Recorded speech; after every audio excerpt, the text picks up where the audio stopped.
Live from the heart of the Blue Ridge, Roanoke, Virginia.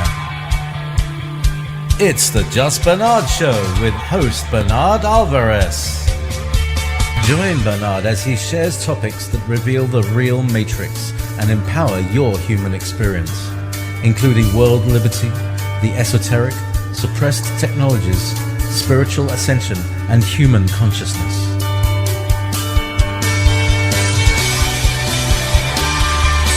Humanity has awakened, and our time has come to realize our full potential.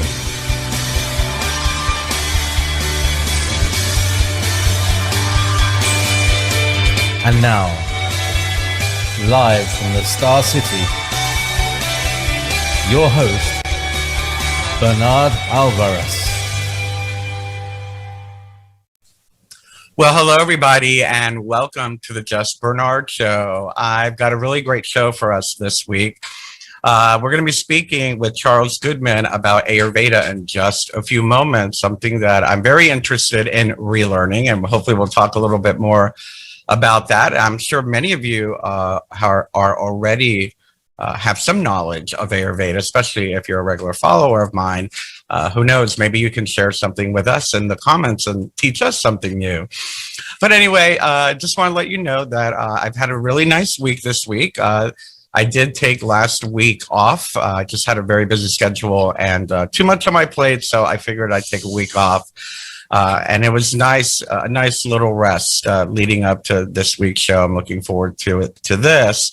Also, I wanted to let you all know that next Tuesday, next Monday is Lamas. So we will be doing a virtual ceremony on Tuesday, the 3rd, I believe it is. Yes, Tuesday the 3rd. So next week, I can't believe it's that time again already. It's the cross quarter day between the summer solstice and the fall equinox. The summer is going by very quickly. But anyway, so please feel free to join us in the comments and start a discussion. We will be there in the comments to follow along and maybe answer some of your questions while we're broadcasting. And I hope you really enjoy the show. I think it's going to be very good. So let me tell you a little bit about my guest, Charles Goodman. He is an Ayurvedic physician, herbalist, astrologer, and meditation teacher. Charles has devoted his life to the study and practice of Ayurveda, the world's oldest and most complete system of healthcare. From 1987 to 1992, he studied and worked at the Ayurvedic Institute in Albuquerque, New Mexico. And now he is currently in private practice in the state of Washington, assisting his clients through online consultation and producing custom herbal formulas for restoring balance and health. So welcome to the show, Charles. Thank you for joining me here today. It's a pleasure to be with you.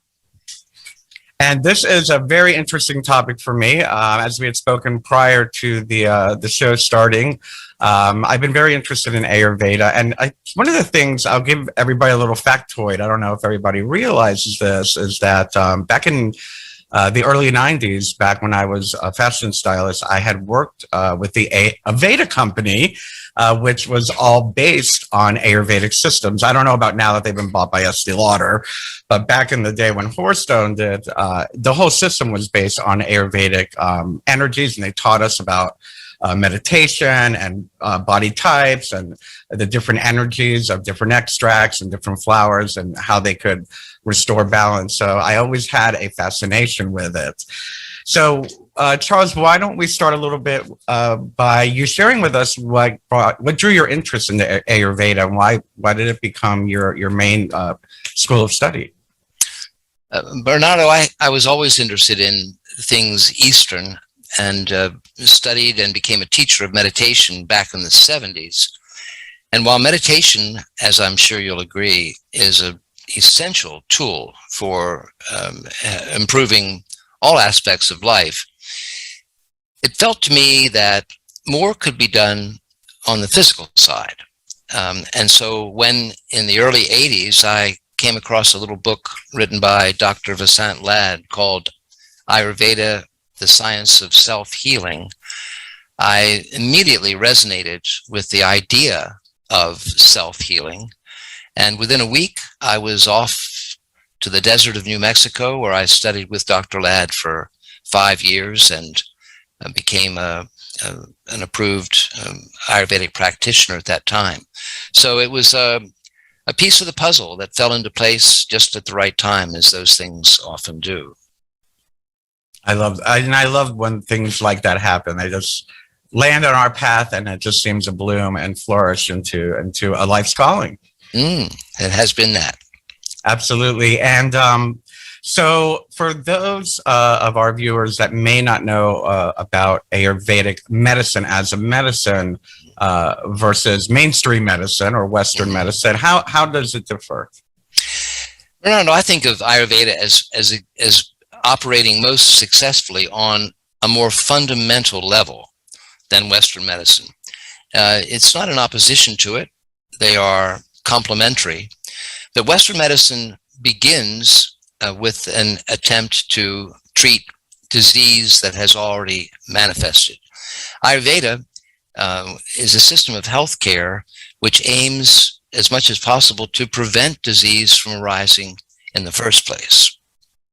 Now, there are, of course, Ayurvedic techniques and procedures for dealing with disease once it has manifested. But of course, an ounce of prevention and so on, it's better by following Ayurvedic principles to prevent disease in the first place, or to at least capture the symptoms of disease early on before extreme, or you might say modern medical techniques are required, serious medicines and surgery.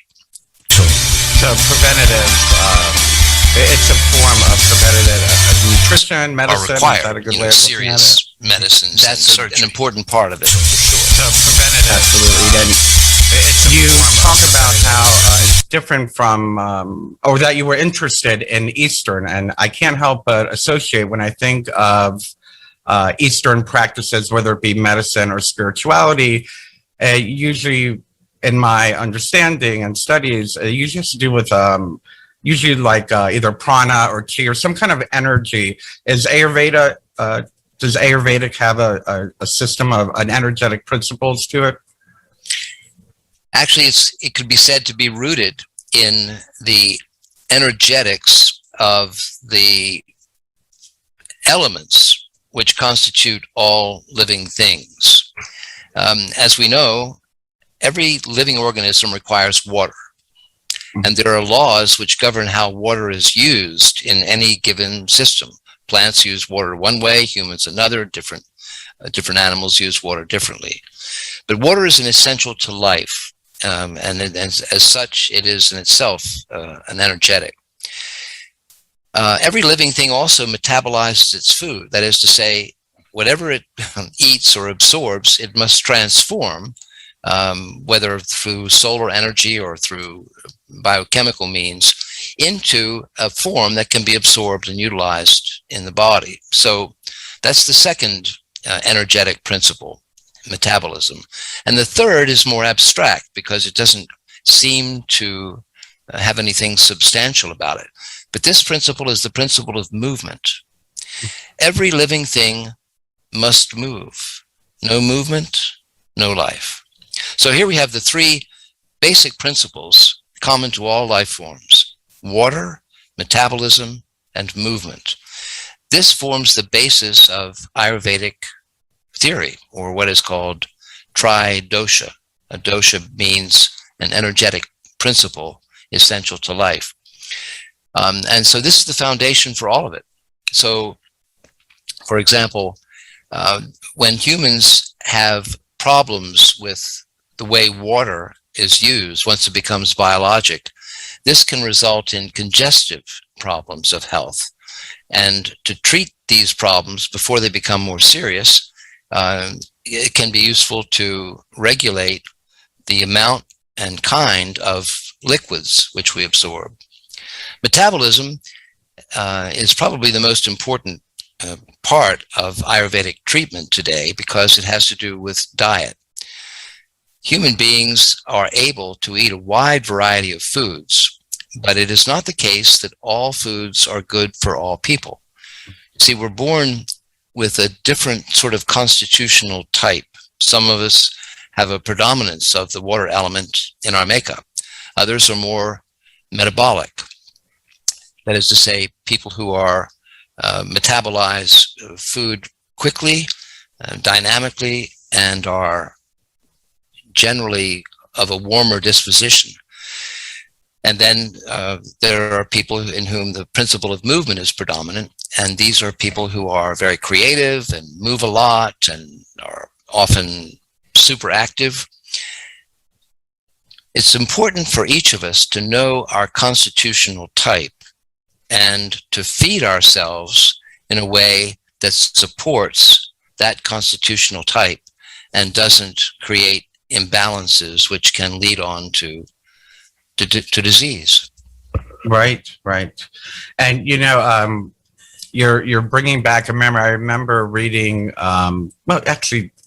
silly like magazine articles like, are you a triangle type body? Are you a this type body? There you go. And it's like pop dietary stuff. Whereas with Ayurveda, they actually do have templates of body types, right? There's 3 body types, if I'm not mistaken. Essentially, there are 3 types.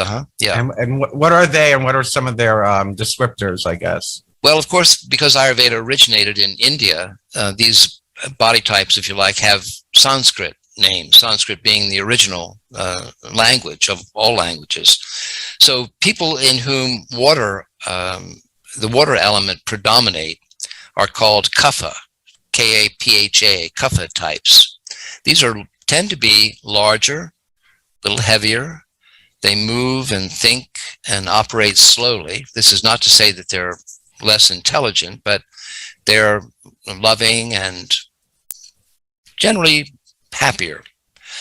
The metabolic types in Sanskrit are called pitta, P-I-T-T-A types. Pitta is a Sanskrit word that means what burns, and pitta types tend quite literally to be hotter than the other 2 body types, and they tend to be sharp intellectually, critical thinkers, and these people can suffer more easily from inflammatory problems because they're already pretty hot to begin with.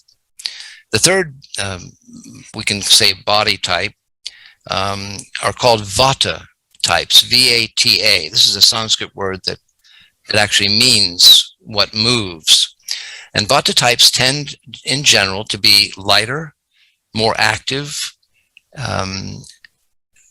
creative. They're sometimes multitaskers. And because this particular element regulates the nervous system, vata types can suffer more from diseases that are degenerative in nature, particularly later in life. So in order to be truly healthy, each of the 3 types must feed and care for its own nature. Water types must follow a diet that's suitable for their psychobiological type. Pitta or fire types must similarly follow a diet that's good for them. And vata types also have to favor foods which are more grounding and more calming and more steadying, and stay away from foods which are too energizing. So yes, the 3 body types must feed each other, feed themselves in a way suitable for their type. So there's no one diet for everyone. And this is one of the things that makes Ayurveda unique. We must first learn our biological body type and then learn how to take care of that type to best advantage.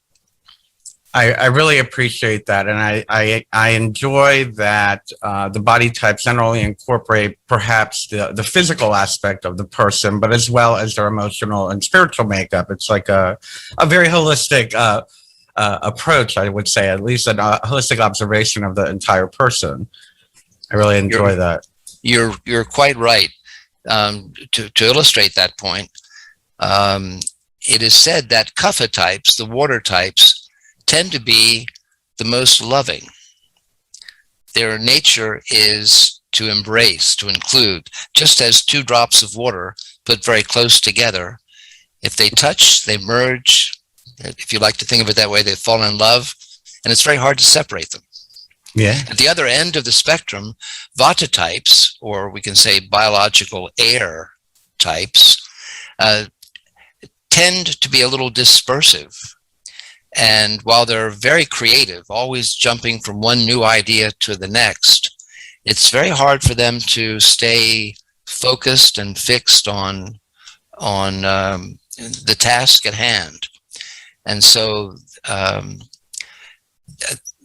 vata types need to maximize their propensity towards creativity, but make sure that they don't become hyperactive and lose focus. And in between, the pitta types can maintain themselves in good emotional and psychological order if they avoid adding unnecessary heat, whether from diet or too much hot weather or hot bathing and so on. Because a hot type, a pitta type, if they add too much heat internally or externally, tend to have hot emotions, irritation, anger.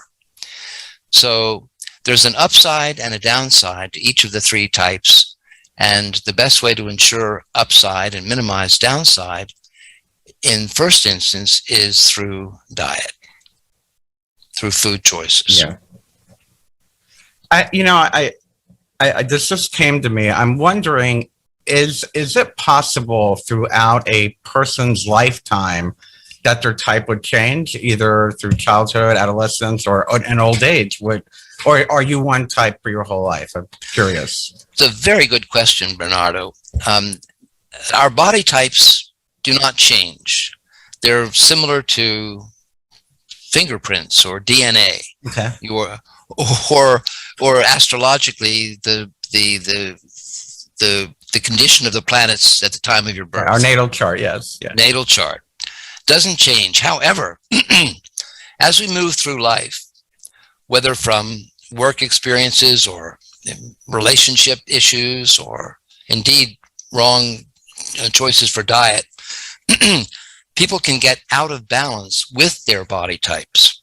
So that, for example, a person born a kapha or water type, if they're too much in the sun, eat too much spicy food or acidic food, they can get imbalanced in the direction of pitta, the hot force. Mm-hmm. And so a kapha person under the influence of too much heat aggravating experiences can appear to be a pitta type, a metabolic type, whereas in fact that's simply the imbalance showing up and not their true nature. So any of the three types, vata, pitta, or kapha, can have an imbalance in their own or another body type. So the Ayurvedic practitioner or physician must, during a consultation, first determine a person's proper, unchanging biologic type, and then, through examination of the symptoms of imbalance, determine what will be the corrective measures, whether through diet or lifestyle changes or herbal formulas or other means, to bring them back into balance with their natal biologic type. Fascinating, very fascinating. And I am sure our viewers and listeners are very, very curious to understand, how does one go about finding their body type? Must we see an Ayurvedic practitioner? Are there some loose guidelines that we can get an idea or simple concept of? Another good question. For some years now, principally since the early books in the 70s about Ayurvedic medicine, there has been a proliferation of books on the subject, and almost all of them contain a self-administered test with a number of questions which can help the person to determine their body type. But there's a problem with relying entirely on such tests, because a person may be responding from the point of the imbalance and not from their nature, not from their biologic type. So ultimately, if one seeks treatment through Ayurveda, it's probably best to consult with an experienced Ayurvedic practitioner who can help them determine both their proper or biologic nature and the imbalance that exists, because it's the imbalance that must be treated and not the body type. Right. You don't want the symptom to be mistaken as the actual type, for example. Exactly. Right. Precisely. Well put. Yeah. So, and again, my curiosity leads me off into this other direction of how did Ayurveda get started? Predominantly in the East. What is it fair to say that it was coming from the Hindu culture or the yoga culture? How was it developed over there? And then perhaps how did it get over here? Bernardo, this is, to me, perhaps the most fascinating part of the history of Ayurveda. At the same time, it can be a bit of a challenge to the modern mind. Mm-hmm. We tend to think that change means progress, but it doesn't always. The fact that Ayurveda is considered to be around 5,000 years old makes some people think, well, that was then, now is better. Modern medicine has different and new technologies and techniques for improving health. But we shouldn't throw the baby out with the bathwater, because 5,000 years ago, there existed in India people of such developed consciousness that through deep meditation, through deep introspection, they could cognize the nature of life, the nature of the principles that govern all life forms. Now, this is not considered a very scientific approach in the modern era. We tend to prefer lab results and double-blind studies and replicated research and so on. And we tend to minimize or overlook what maybe in more popular language could be called intuition. Mm-hmm. But if intuition is raised to a very high level in a highly developed person who is essentially uncontaminated by distractions of one sort or the other, a great deal can be learned simply by meditation, by reflection, by looking inside rather than outside. There's a Sanskrit expression that says in English translation, knowledge is structured in consciousness. And it is a belief which has some support and some merit, that anything which can be known through deep meditation and introspection. Now, I realize that's putting the cat among the pigeons. There are a lot of people who are going to say, well, more woo-woo. We've had enough of that. But I think many of your audience will appreciate that they have had experiences in which they could know something that they had never learned, never experienced, but just knew. Mm-hmm. Sometimes it can come in a dream. Sometimes it can come during sleep and be remembered in waking state.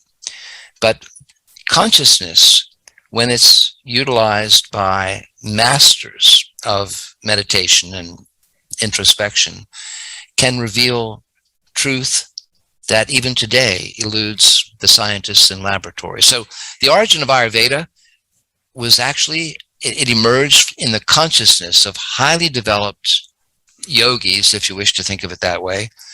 And then it was tested in the field, as it were, and found to be true.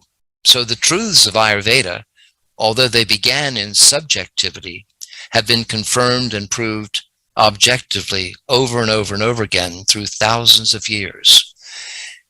Another aphorism says that there's nothing new under the sun. I was looking the other day, there's a lot of talk these days about vaccinations, and there's a modern notion that vaccines were invented or discovered by Jenner in the late 18th century.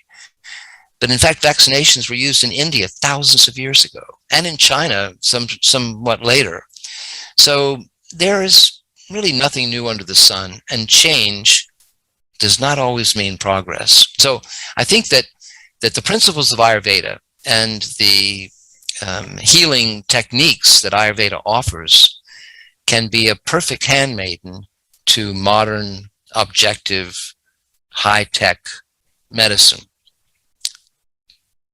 Sounds right. Sounds about right. And as I'm listening to you speak, talking about how the higher developed yogis, I guess through their own intuition or through their own inspiration, for me to turn it into Western language for some of our viewers, kind of tapped into what Jung called the collective unconscious, which I happen to agree with wholeheartedly. And other than the alien definition or the alien theory of how pyramids ended up all over the world, perhaps there was some underlying, all-encompassing consciousness that we all can tap into, kind of just like what you're explaining, what you're talking about. Fascinating, Bernardo, because just this morning, and for the first time, maybe ever, I was having the same idea that we attribute to some sort of alien intelligent life form, the pyramids and other things from the ancient world, which we can't understand how they were made, overlooking the fact that there were on this planet highly developed intellects that were capable of whatever intelligence is capable of doing. We don't need Martians to come and build our pyramids. We have savants even today in the modern world who are discovering the laws of nature from inside. When you think about the discovery of harnessing steam power, it came to Watts through a kind of half-asleep meditation inside. He'd been working in the lab and so on, but and Newton, another example. People think that somehow Newton figured out gravity because an apple hit him on the head.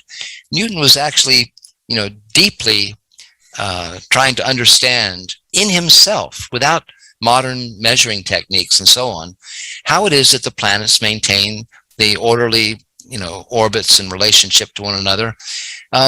These discoveries always begin in consciousness and then move into the lab and into the world for verification. Yep, exactly.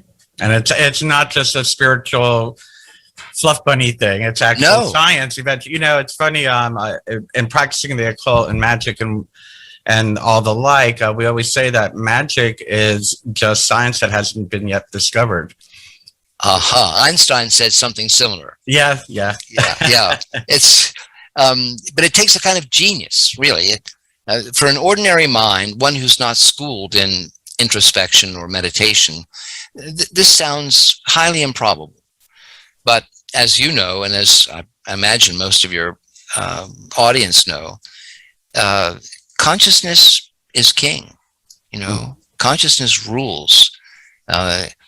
Everything begins in consciousness. So the origins of Ayurveda, although somewhat mystical to the modern mind, have excellent credentials. And the principles that were discovered by these great yogis thousands of years ago are as true today as they have always been, and they are unchanging and will always be true because they are truly the science of life. This is, by the way, the Sanskrit meaning of the word Ayurveda. It means the science of life. Oh, wonderful. Yeah. Well, unfortunately, as much as I am enjoying this, we are running out of time, Charles. It went by so quickly. I'm having fun, as Eileen warned us. But before we go, if you could give us a very short synopsis, what is it like to have a consultation with an Ayurvedic healer like yourself? What can someone expect And can you tell us where they could connect with you if they would be interested? Sure. Well, Bernardo, most of my clients come to me for a single problem. For example, they'll come because they have some digestive problems. But when I examine them in a consultation, it usually turns out that their digestive problems have to do with some imbalance in vata.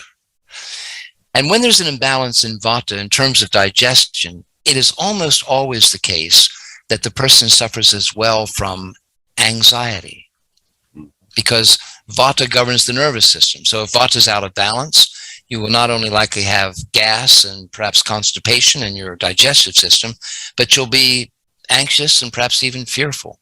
And this can also result in poor sleep. And because vata is resident chiefly in the pelvic region, it can also associate to menstrual problems, low back problems, which are endemic. In other words, a vata problem usually has many consequences. And that's, for me, the beauty of practicing Ayurveda, because one solution can often address many problems, because there's usually just one root, one cause of all of these apparently different disorders.